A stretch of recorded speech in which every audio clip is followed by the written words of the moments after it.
que es el producto del parto, vamos a ver cómo podemos clasificar a ese recién nacido. Entonces, existen unas categorías en las cuales ubicamos al recién nacido. Entonces, ¿se acuerdan que habíamos hablado de que el embarazo duraba un promedio de 38 semanas, ¿verdad? Semanas lunares. Entonces, se llama recién nacido post término, o sea, es lo que llaman la gente vulgarmente parto pasado, pero el término es un recién nacido post término. Son los nacidos después de las 42 semanas de gestación. O sea, se considera, habíamos dicho, que un embarazo de 41 semanas más 2 días era un embarazo cronológicamente prolongado. Entonces, los niños nacidos después de las 42 semanas de gestación se consideran postérmino. Luego tenemos recién nacido a término, es decir, cuyo producto de un embarazo que dura el tiempo, digamos, normal. Son los nacidos entre las 37 y 42 semanas de gestación. Luego los recién nacidos pretérmino, que también se les conoce como prematuro en algunas clasificaciones, pero lo ideal es llamarlo pretérmino, son los nacidos entre las 28 y las 36 semanas de gestación. Entonces, tenemos que los que son de 42 semanas, después de las 42 semanas, sin incluir las 42 semanas, o sea, a partir de la semana 43 son postérminos. Los nacidos a término son entre la semana 37 y 42, los pretérminos, o lo que llaman prematuro, en algunos textos, porque hay otra clasificación para prematuro, son entre los 28 y 36 semanas de gestación. También tenemos el recién nacido inmaduro, que son los nacidos entre las 21 y 27 semanas de gestación. Los que están incluidos aquí en la categoría recién nacido pretérmino, o sea, entre las 28 y 36 semanas, y particularmente el inmaduro, el nacido entre las 21 y 27 semanas, son los de mayor riesgo de mortalidad, por razones que vamos a ver posteriormente. Luego tenemos algo que es lo que no quisiéramos que ocurriera en un embarazo que terminara en aborto. ¿Y qué es aborto? El aborto es la expulsión del producto de la concepción con menos de 500 gramos de peso o menos de 20 semanas de gestación. Es decir, cuando hablamos de un aborto, es un ser vivo que para ese momento nace muerto, ¿verdad? Es un ser que ya no tiene vida. La característica física anatómica es que pesa menos de 500 gramos o tiene menos de 20 semanas de gestación. O sea, sería mucho más que inmaduro, ¿verdad? Porque inmaduro a partir del 21. En cambio aquí sería menos de 20 semanas. Cuando el niño tiene más de 20 semanas y más de 500 gramos, pero el niño nace muerto, se le llama mortinato. Entonces, ¿cómo vamos a evaluar el niño? Nosotros tenemos que evaluar el producto del embarazo y del parto. Lo primero es evaluar las condiciones del niño, ¿ok? Si el niño, ¿cómo está la vitalidad del niño? ¿Qué se considera vitalidad? O sea, si el niño no tiene ningún compromiso de vida en ese momento cuando sale por el canal de parto. Entonces tenemos, este es un test que se hace en todos los renacidos para determinar el bienestar general del niño y su vitalidad. O sea, si tiene alguna circunstancia que comprometa su vida en ese momento, cuando sale por el canal del parto. Entonces, A lo vamos a clasificar por la apariencia del niño. Vamos de 0, que es donde está más comprometido o con más lesión, hasta 2, que es el niño, digamos, normal, o un niño que no tiene ningún problema de salud para ese momento del parto. Entonces, fíjense, el aspecto del niño, o sea, cómo lo vemos, cianosis generalizada. ¿Qué es cianosis? Cianosis es la coloración azulada de piel y mucosas. Cuando yo hablo de mucosa, hablo de las conjuntivas corneales, hablo de la cavidad oral, hablo también del lecho unguial, o sea, lo que se ve por debajo de las uñas, se ve un color azulado y es producto de un déficit de oxigenación de la sangre. y se ve generalizado, ¿ok? En todo el cuerpito del recién nacido. El 1 es aquel niño que se ve cianótico distal. Distal, como ustedes ven en la figura, es que tanto el torso como la cabeza, los muslos, la parte proximal a la zona media, se ve normal, pero lo que son las manos y los pies se ven azulados. Entonces aquí se le daría una puntuación de 1. Luego tenemos el niño normal, que su aspecto general son rosados, no importa del color racial que tenga el niño. El otro parámetro, entonces, lo que vamos a ver en la apariencia es cómo está la oxigenación. El pulso, porque nos permite determinar cómo está la actividad cardíaca. Entonces, si nosotros conseguimos un pulso de 0, estamos hablando de un ser que tiene un paro cardíaco, ¿ok? ¿Por qué? Porque el pulso se genera por el movimiento de las paredes de las arterias cada vez que el corazón late. El corazón late un promedio entre 60 y 100 latidos por minuto, pero en el recién nacido estos latidos por minuto pueden ser más de 100, 105, 110, 115, sin esto significar ninguna lesión cardiovascular. Es normal en el recién nacido. Entonces, cuando conseguimos un pulso 0, es un niño que tiene un problema severo a nivel cardíaco. Cuando tiene más de 0, pero menos de 100, puede ser que tenga algún problemita cardiovascular en ese momento, no necesariamente del corazón, por ejemplo, que esté deshidratado, que el niño esté bajo el efecto de algún medicamento que haya recibido la madre. Luego tenemos que el pulso normal es más de 100, ¿ok? El más de 100 porque estamos hablando del recién nacido y es lo normal. Luego los gestos del rostro, los gestos del rostro nos van a indicar también el estado neurológico, porque recuerden que los gestos del rostro tienen que ver con con la función motora y la función sensitiva, ¿verdad? De dolor, de calor, de molestia, de algún estímulo externo. O sea, una persona que hace gestos es una persona que está percibiendo el mundo externo.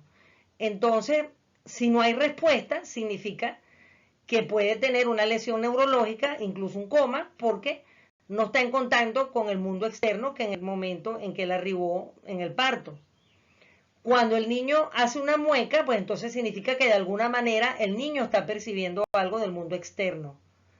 Y tos o estornudo, que eso es un estímulo que se le produce al niño con la puntita de una gasa o de un algodoncito y desencadenamos el reflejo de la tos o estornudo. Esto es un arco reflejo. Ustedes ya saben muy bien lo que es un reflejo. Y si el reflejo se produce, nos indica que su sistema nervioso está intacto, está indemne. Luego tenemos lo que llamamos la actividad. La actividad que vamos a avalar, el tono muscular, ¿verdad? Y cuando estamos determinando tono muscular, también estamos hablando de un parámetro neurológico. Entonces, si el niño tiene hipotonía, el niño está flácido, está completamente laxo, blando. Cuando nosotros, por ejemplo, le agarramos las manitas, le subimos los bracitos, le hacemos una flexión por ejemplo, de los muslos, él tiene un tono bajo, o sea, está hipotónico, no está totalmente atónico, ni flácido, pero sí hay un tono disminuido. Y cuando determinamos esto, tenemos que ver si es simétrico, o sea, en ambas piernas, en ambos brazos, o en una parte del hemicuerpo. Y un tono normal. Entonces, tanto los gestos como la actividad nos hablan de un sistema neurológico sano, si estos parámetros están normales. La respiración, evidentemente, entonces, cuando hay ausencia de respiración, ¿cómo lo podemos determinar? Nosotros colocamos la palma de nuestra mano entre el tórax y el abdomen del niño, que por sus dimensiones de esa edad es fácil. Y vemos que no hay una incursión, no hay un desplazamiento del diafragma y no sentimos actividad respiratoria, o también los médicos lo podemos hacer mediante la auscultación. Entonces, la ausencia también nos habla de una falla de actividad respiratoria. Cuando hay un esfuerzo lento, significa que puede ser que el niño tenga algún grado de dificultad respiratoria. El llanto enérgico, que es el que ustedes ven en las películas y que siempre lo ponen como lo normal, un niño que llora es un niño que tiene unos pulmones y una respiración Excelente. Entonces, fíjense, cuando hablamos de puntuación, una puntuación ideal está de 7 a 10.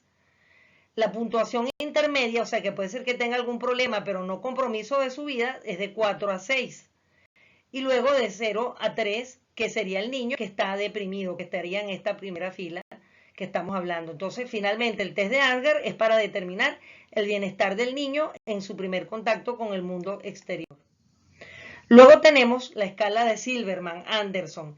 Esta escala fue diseñada particularmente para valorar el estado respiratorio del niño, y esto es sumamente importante.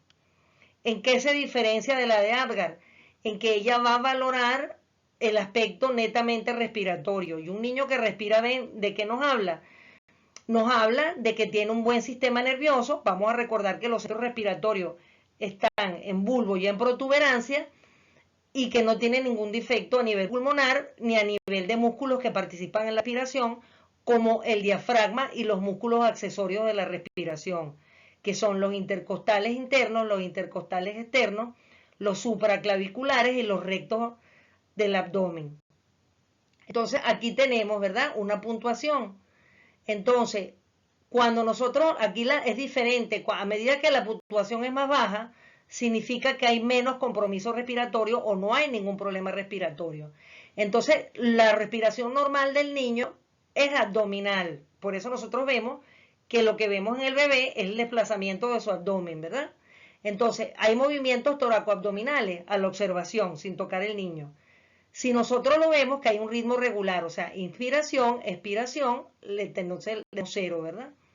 Si vemos que hay un tórax inmóvil, pero un abdomen en movimiento, o sea, no vemos que hay un desplazamiento, por ejemplo, del esternón, ¿verdad? Que el esternón tendría que proyectarse hacia arriba y hacia afuera en la inspiración, y en la expiración hacia adentro y hacia abajo. ¿Para qué? Para impulsar el diámetro anteroposterior de la cavidad torácica para la respiración. Y también eso, en ese caso, vemos un tórax inmóvil y un abdomen en movimiento. Entonces, eso nos habla bien de un problema pulmonar. Bien.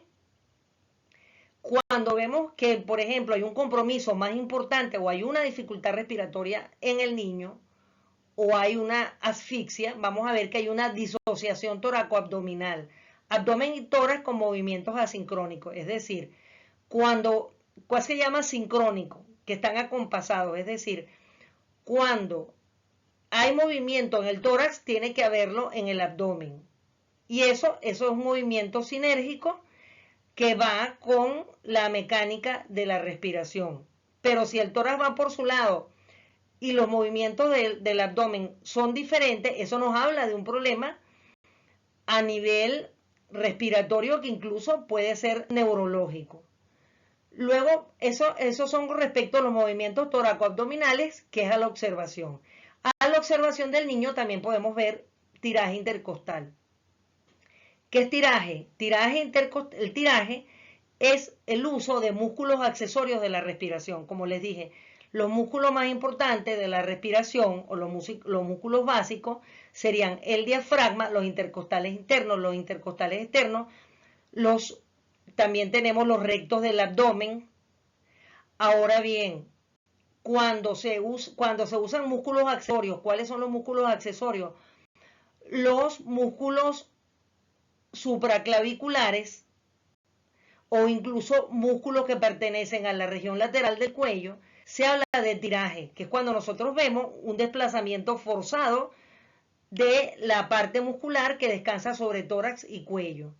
Entonces, cuando nosotros no vemos ningún tiraje, significa que no se está dando el acto respiratorio en el niño, entonces es un compromiso mayor. Cuando es leve, hay alguna dificultad, pero el niño no está en una situación como está, por ejemplo, en el 0. Pero sí hay una dificultad respiratoria importante. Cuando el niño lo tiene acentuado y constante, es decir, que es evidente cómo los músculos se contraen, y es obvio, sin observar mucho, entonces el compromiso respiratorio es más importante. Este tiraje yo los invito a que ustedes lo vean en cualquier paciente que tenga una crisis asmática, adulto o niño. ustedes fácilmente por los movimientos musculares del cuerpo de esa persona se dan cuenta que tiene dificultad para respirar. Cuando no hay este tiraje, pues no hay dificultad respiratoria y la persona está normal. Cuando hay un poquito, pues supuesto es leve. La retracción del apéndice sifoide, ¿de quién? Del esternón.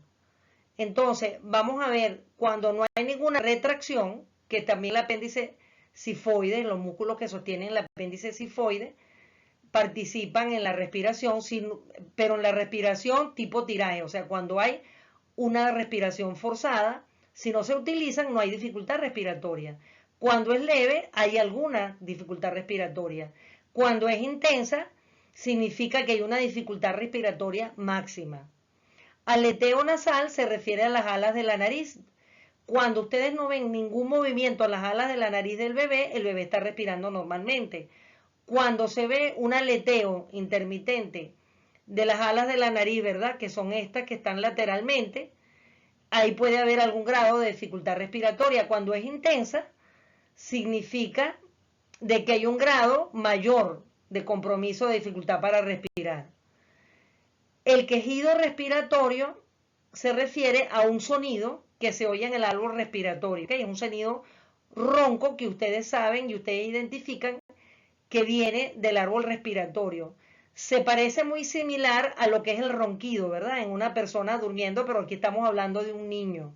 Y es un movimiento más bien vibratorio. Si no hay presente este ruido, que nos indica de que el niño no tiene ningún problema obstructivo. Cuando se origina este quejido es porque hay alguna obstrucción en el árbol respiratorio.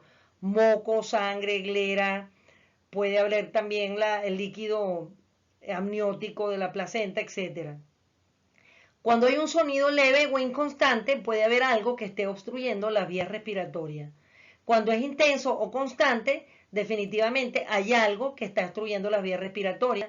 Por ejemplo, que el niño haya broncoaspirado, es decir, que el niño, por ejemplo, aspiró su propia heces, que se llama líquido, cuando el líquido amniótico de la placenta se llena de heces, entonces eso se llama el líquido meconial del niño, que lo puede aspirar y es muy grave.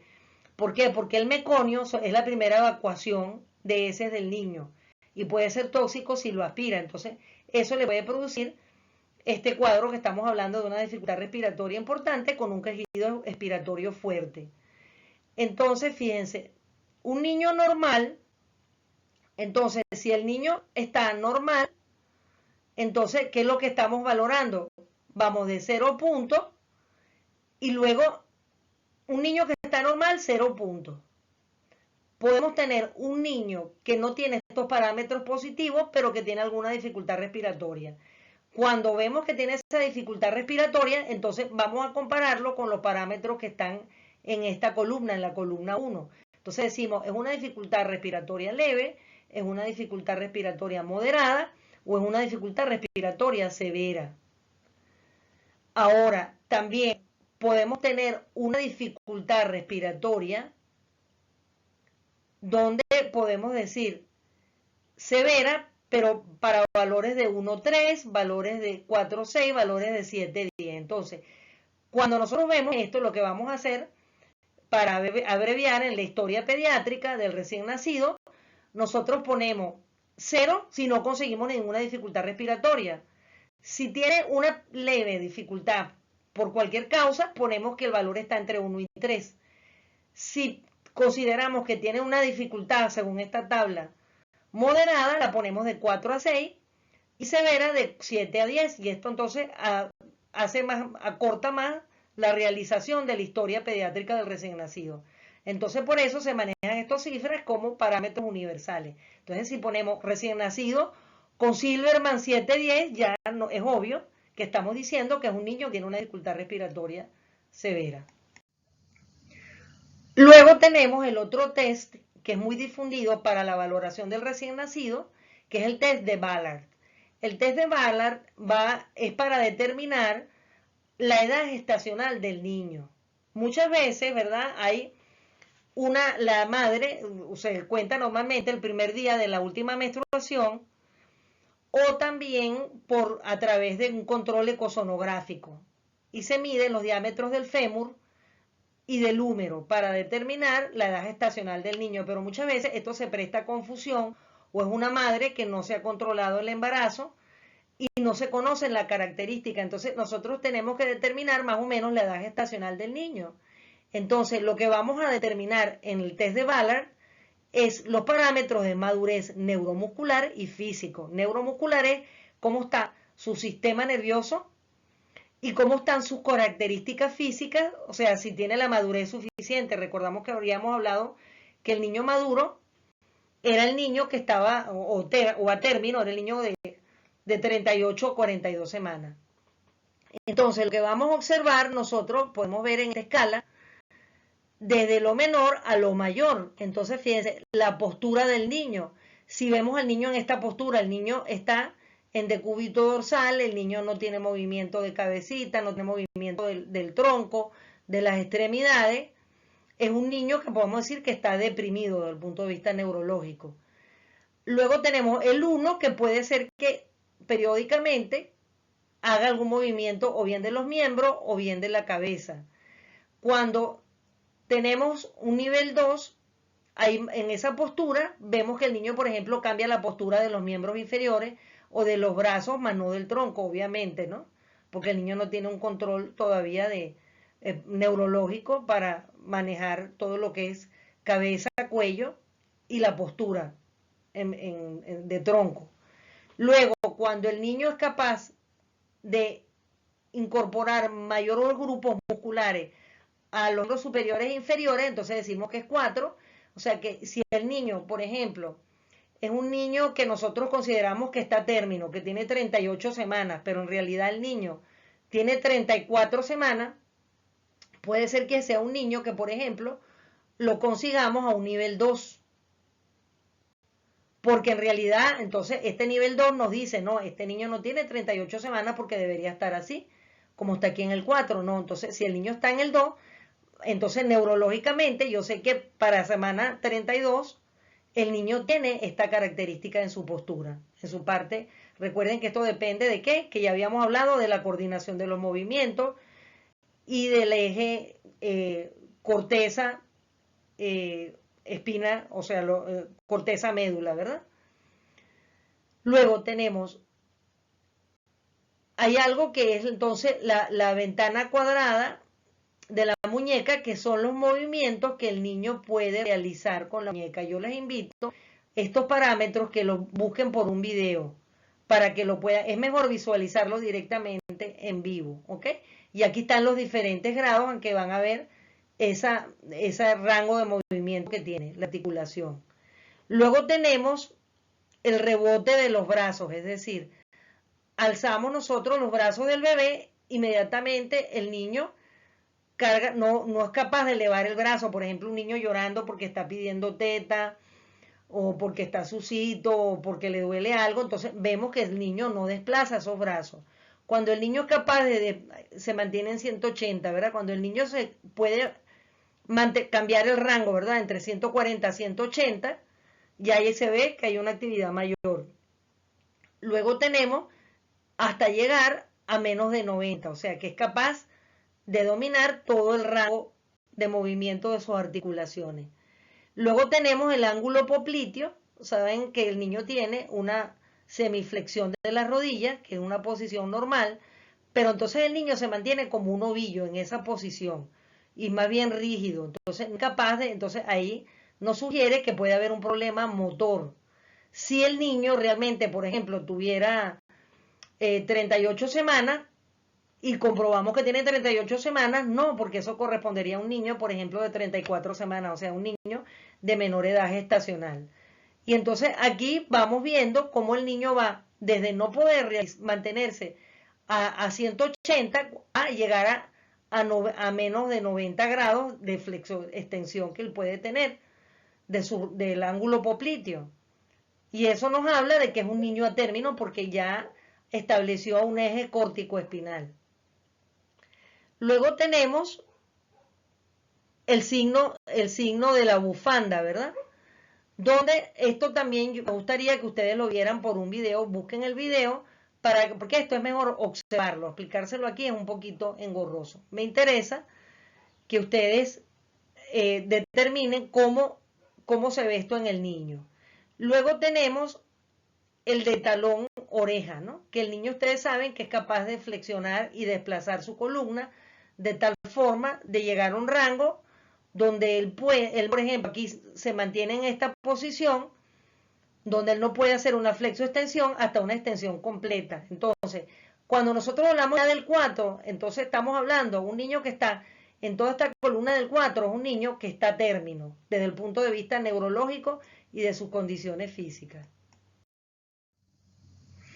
Entonces, fíjense, aquí tenemos la puntuación del test de Ballard. ¿Se acuerdan que les dije?